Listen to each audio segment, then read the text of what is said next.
દર્શક મિત્રો, spark today ન્યૂઝમાં આપનું સ્વાગત છે. હું છું પરેશ મકવાણા.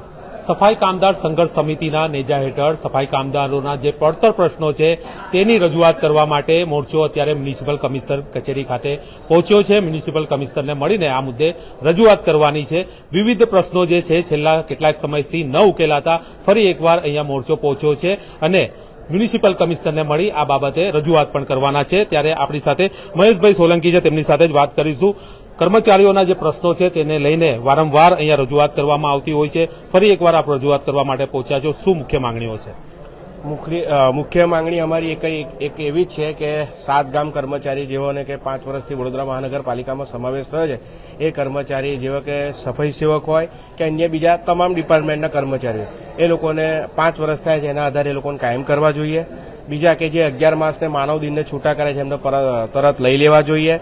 અને આશરે વડોદરા શહેરની વસ્તી 27 થી 28 લાખ વસ્તી વધી છે, એના આધારે હમણાં હાલમાં સેનેટરી ડિપાર્ટમેન્ટ, એન્જિનિયરિંગ આ બધો કર્મચારી થઈને ચોથા વર્ગના સફાઈ સેવકો આશરે 2 થી 2.5 કર્મચારીની જરૂરિયાત છે. તો સાહેબને રજૂઆત કરવાય છે કે ભાઈ તમે નવી ભરતી કરો અને આ જે છૂટા કરે છે એ કર્મચારીને લઈ લો અને 7 ગામનો સમાવેશ કરો જે કર્મચારીને કાયમી કરી દો.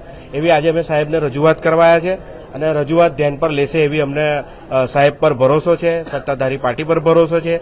અને આજે અમે એના માટે જ અમે આવ્યા છે. બધા સમગ્ર સફાઈ કામદાર સંઘર્ષ ટીમ આવી છે કે ભાઈ આ રજૂઆત અમે કરીશું અને સાહેબને યોગ્ય લાગશે એને નિર્ણય આપશે એવી અમને આશા છે સાહેબ પાસે. કર્મચારીઓ કેટલા છે અને કેટલા દિવસ આ લોકોએ ભરેલા હોય છે અને પછી એ લોકોને કાયમી કરતા હોય છે, ત્યારે કેટલા કર્મચારીઓ જે છે જે આ લાયક છે? જેના આપણા વડોદરા મહાનગરપાલિકામાં એક નિયમ છે કે 720 દિવસને 3 વર્ષ થાય એવા કર્મચારીને રોજિંદારી કરવાના અને કાયમી કરવા માટે બી એમનો એ જ પ્રોસેસ છે. માનવ દિનને બી રોજિંદારી કરવા માટેના આજ હોય છે અને કાયમી કરવા માટેના બી 720 દિવસ જ હોય છે. એમાં લગભગ વડોદરા મહાનગરપાલિકા તરફથી, વહીવટ તરફથી એવી કોઈ બૂમ નથી પડી કે જે કર્મચારીના હિતમાં કામ ના થતું હોય.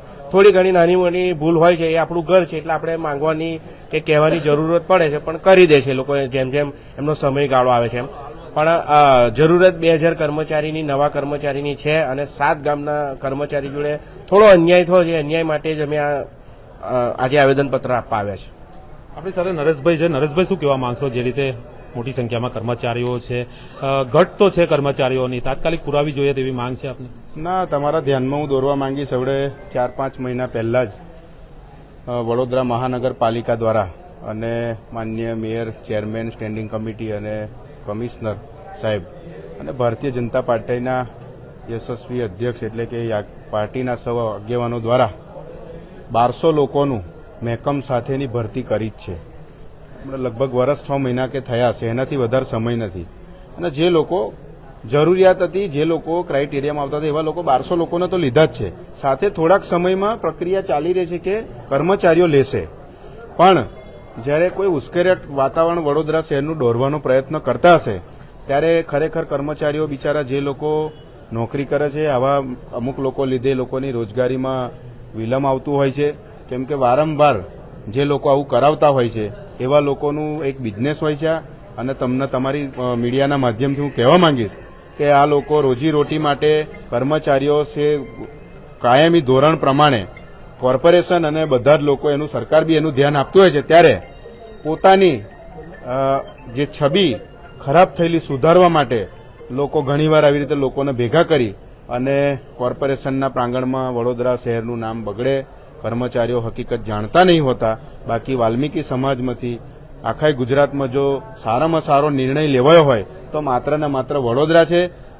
વડોદરાના ઇતિહાસમાં 3500થી વધારે લોકોનું મહેકમ નહોતું, પણ સાથે બીજા 1200 લોકોનો સમાવેશ કર્યો અને એ પણ 720 દિવસ થાય. એટલે હવે કોઈ માંગણી કરવાની જરૂર પડતી એટલે નથી કે જે લોકો આ ક્રાઇટેરિયામાં આવે છે એ લોકોની સાયકલ અવિરતપણે ચાલુ રહેશે એવી અમે સૌ જવાબદાર માણસ તરીકે બધા કહીએ છીએ. માત્ર ને માત્ર આ કોઈકનો હાથો બનીને અને જે કર્મચારીઓ સારી રીતે એમનું જીવન ગુજારણ કરે છે એ લોકોના ખોટા માર્ગે દોડી રહ્યા છે. મારી તરફથી એવી અપીલ છે કે પહેલાં હકીકત જાણવી જોઈએ કે આપણે જે જગ્યાએ નોકરી કરીએ છીએ ત્યાં આપણે નિયમ મુજબ આવીએ છીએ તો કોર્પોરેશન એના નિયમ પ્રમાણે કરશે જ. કમિશનર સાથે અત્યારે વાત થઈ. કમિશનરે જણાવ્યું કે કોઈ દિવસ નથી થઈ એટલી ભરતી આ છેલ્લા કેટલાક મહિનાઓમાં થઈ છે. સાથે સાથે તેમણે એવું પણ જણાવ્યું કે ધારાધોરણ પ્રમાણે ભરતી થશે. તો એ એક ક્રાઇટેરિયાની વાત છે કે આપણે ભાઈ કોઈ યુનિયન ખોલીને બેઠા હોય એટલે આપણને સવાર પડે એવું યાદ આવી જાય કે આજે મારે 1000 લોકોને રખાવત, પણ કોર્પોરેશન પાસે જે એના ક્રાઇટેરિયા હોય, જેનું બજેટ હોય એ પ્રમાણે કરતા હોય છે. બાકી એ જ ભૂતકાળમાં એ જ લોકો એવું કહેતા હતા કે પેંડા ખાધા છે, હાર પહેર્યા છે. હવે પાછા બીજા લોકોને લઈને આવીને બી એનું એ કામ રોજે રોજ કેવી રીતે આપણે કરવાનું? એટલે કોર્પોરેશનની એક ધારાધોરણ પ્રમાણે એક બંધારણ જોગવાઈ હોય છે કે એનું બજેટ હોય છે, એનું સભામાં નિર્ણય લેવાતો હોય છે, અને ઘણા લોકો કોર્પોરેશન સાથે પક્ષ જોડે જોડાયેલા છે, તો એને તો આ બધી વાતની વધારે ખબર હોવી જોઈએ. એટલે આપણે આજે કોઈ વસ્તુ તાત્કાલિક એની એડવર્ટાઇઝ કરીએ ને આજે નાજે થઈ જાય એવું નથી હોતું, પણ ખરેખર કોર્પોરેશને 1 વર્ષ બી નથી થયું અને સારી રીતે કર્મચારીઓએ ઉત્સાહ મનાવીને આ જ કોર્પોરેશનને, આ કમિશનરને, મેયરને, ચેરમેનને બધાને વધાયેલા છે. ત્યારે હું ભારતીય જનતા પાર્ટી અને આ કોર્પોરેશનના કમિશનરને, મેયરશ્રીને અમે લોકો ખૂબ ખૂબ અભિનંદન આપીએ છીએ. અને બાકી રહેલા કામો ક્યારેય કોર્પોરેશન બાકી નથી રાખતી, કેમ કે એમને બી એમના ઘરના કર્મચારીઓની લાગણી હોય છે. ત્યારે કોઈ મોરચા કે આંદોલનથી કોઈ કામ પૂરા નહીં થતા. માત્ર ને માત્ર કર્મચારીઓની જે રજૂઆત હોય છે એ લોકોના ધ્યાનમાં જ હોય છે, એના નિયમમાં આવશે એટલે કરશે જ. ચોક્કસ. તો સફાઈ કામદાર સંઘર્ષ સમિતિ દ્વારા અત્યારે જે રજૂઆત કરવા માટે પહોંચ્યા છે અને જે નીતિ નિયમ પ્રમાણે જે કર્મચારીઓની ભરતી થવી જોઈએ તે માટેની તેઓની રજૂઆત છે, ત્યારે મ્યુનિસિપલ કમિશનરને મળી અને આ મામલે આગળની ચર્ચા કરવામાં આવશે. કેમેરામેન રાહુલ કપ્તાન સાથે Paresh Makwana, spark today news, Vadodara.